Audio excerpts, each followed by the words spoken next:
আসসালামু আলাইকুম ওয়া রাহমাতুল্লাহি ওয়া বারাকাতুহু। অভাবের ঘরে আল্লাহর অলৌকিক আর কিছু সত্য ঘটনা আজকের ভিডিওতে তুলে ধরার চেষ্টা অনুগ্রহ করে ভিডিওগুলো দেখুন। ঘটনা নম্বর ১, হযরতে মারইয়াম আলাইহাস সালাতু ওয়াস সালামের রিজিকের ব্যাপারে। কোরআনে কারিমে আলে ইমরানে ৩ নম্বর পারা আর ৩৯ নম্বরে বলা হয়েছে, কুল্লামা দাখালা আলাইহা জাকারিয়াল মিহরাব। এখানে বলা হয়েছে, যার উপর যখনই জাকারিয়া আলাইহিস সালাতু ওয়াস সালাম মারইয়াম আলাইহিস সালামের কাছে যেতেন, তিনি তার কাছে রিজিক পেতেন। মানে রং বিরঙ্গি রিজিক, নানা ধরনের রিজিক পেতেন। তিনি জিজ্ঞাসা করেছিলেন, কি জিজ্ঞাসা করেছিলেন? ওয়াজাদা ইনদাহা রিজকা ক্বালা ইয়া মারইয়াম আন্না লাকি হাযা। মারিয়াম আলাইহিস সালাতু ওয়াস সালামকে জিজ্ঞাসা করা হয়েছিল যে এগুলো কোথা থেকে তুমি পেয়েছো, এত সুন্দর সুন্দর রিজিক? তিনি তখন বলেছিলেন, ক্বালাত হুয়া মিন ইনদিল্লাহ, এটা আল্লাহর পক্ষ থেকে, আল্লাহ তাবারাক ওয়া তাআলার পক্ষ থেকে আমাকে পাঠানো হয়েছে। এটা জিজ্ঞাসা করার পরে তার জবাব এটাই ছিল, এটা আল্লাহর পক্ষ থেকে। তো নিশ্চয়ই এখানে আল্লাহ তাবারাক ওয়া তাআলা বলে দিয়েছেন, ইন্নাল্লাহা ইয়ারযুকু মান ইয়াশাউ বিগয়রি হিসাব। যখন বললেন তিনি যে এগুলো আল্লাহর পক্ষ থেকে, তারপরে এটা বলেন যে নিশ্চয়ই আল্লাহ তাবারাক ওয়া তাআলা যাকে চান হিসাব ছাড়াই কিন্তু রিজিক দিয়ে থাকেন। তো দেখুন, এখান থেকে একটা শিক্ষা নিতে হবে যে আল্লাহ তাবারাক ওয়া তাআলা অভাবের মাঝেও কিন্তু অদৃশ্য উপায়ে রিজিক দেন। আমাদের এটা বিশ্বাস হয় না, তাই না? কিন্তু মারইয়াম আলাইহিস সালাতু ওয়াস সালামের সাথে এরকমটি আল্লাহ তাবারাক ওয়া তাআলা করেছিলেন। তার কিছু শর্তও রয়েছে। তো যাই হোক, ১ নম্বর ঘটনা। ২ নম্বর ঘটনা হচ্ছে সাহাবীর ঘরে অল্প খাবারে বরকত। আমরা শুধু খাই খাই খাই খাই করি, আর আমাদের ঘরে বরকত মনে হয় কোনোদিনই আসে না। মানে আমরা এমন সব কথা বলি যে শুধু নাশুকরাই আমাদের জবান থেকে, অকৃতজ্ঞতার কথাগুলোই বেরোয়। কিন্তু এখানে দেখুন ২ নম্বর ঘটনা যেটা বলা হয়েছে, সাহাবীর ঘরে অল্প খাবারে বরকত।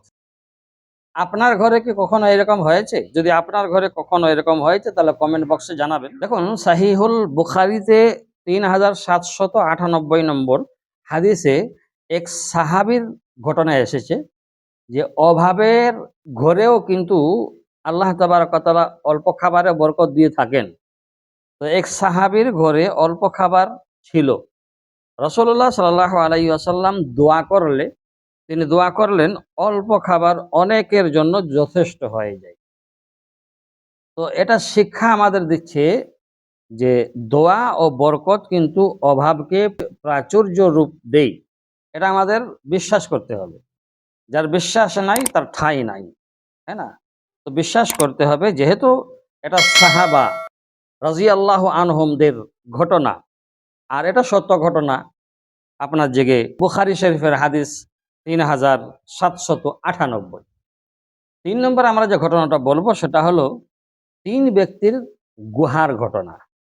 আমরা কম বেশ জানি, বুখারী শরীফের ২২৭২ এবং মুসলিম শরীফের ২৭৪৩ নম্বর হাদিসে এখানে ৩ ব্যক্তির ঘটনা এসেছে। এই ৩ ব্যক্তি কারা ছিল? এই ৩ ব্যক্তির ঘটনায় কি আছে যে তারা গুহায় আটকে যায়। এই ঘটনাটা সম্পূর্ণ বলতে গেলে ভিডিওটা অনেক বড় হবে, তাই সংক্ষিপ্তে আপনি শুনে নিন যে নেক আমলের ওয়াসিলায় তারা, বা নেক আমলের দোহাই দিয়ে তারা দোয়া করে। প্রতিবার দোয়া করার পর পাথর কিন্তু অল্প অল্প সরে যায়।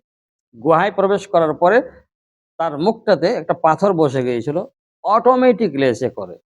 তো সেখান থেকে বেরোনোর জন্য তিনজনের জীবনের নেক যে আমল ছিল সেই আমলের দোহাই দিয়ে আল্লাহর কাছে দোয়া করার পরে অল্প অল্প করে ৩ বারে পাথর একেবারে সরে যায়, গুহার মুখ খুলে যায়। এখানে আমাদেরকে কি শিক্ষা দিল? এখানে শিক্ষা দিল যে আন্তরিক আমল, হ্যাঁ না, আন্তরিক আমল যেটি আপনি অন্তর দিয়ে করবেন, সেই আমল বিপদে আল্লাহ কাছ থেকে সাহায্য নিয়ে আসতে পারবে। তাই কোনো আমল যখন করব তো আন্তরিকতার সাথে করব, গফলাতের সাথে নয়, এলোমেলো ভাবে নয়, আমলটাকে সাজিয়ে গুছিয়ে করব। আর 4 নম্বর একটি ঘটনা হলো হযরতে আইয়ুব আলা নবিয়্যিনা আলাইহিস সালাতু ওয়াস সালাম। সূরা আল আম্বিয়া 21 নম্বর পারা আপনার দিকে 83-84 নম্বর আয়াতে যেখানে বলা হয়েছে ইন্নী মাসসানিয়াদ দুররু ওয়া আনতা আরহামুর রাহিমিন। অর্থাৎ এখানে বলা হয়েছে আমাকে কষ্ট স্পর্শ করেছে। উনি বলছেন ইন্নী মাসসানিয়াদ দুরর, যে আমাকে কষ্ট স্পর্শ করেছে। ওয়া আনতা আরহামুর রাহিমিন, আর আপনি সর্বাধিক দয়ালু। আল্লাহর এখানে কৃতজ্ঞতা তিনি আদায় করছেন। আল্লাহ তার রোগ ও অভাব দুটোই দূর করে দিলেন। তাহলে এখানে মূল শিক্ষা কি?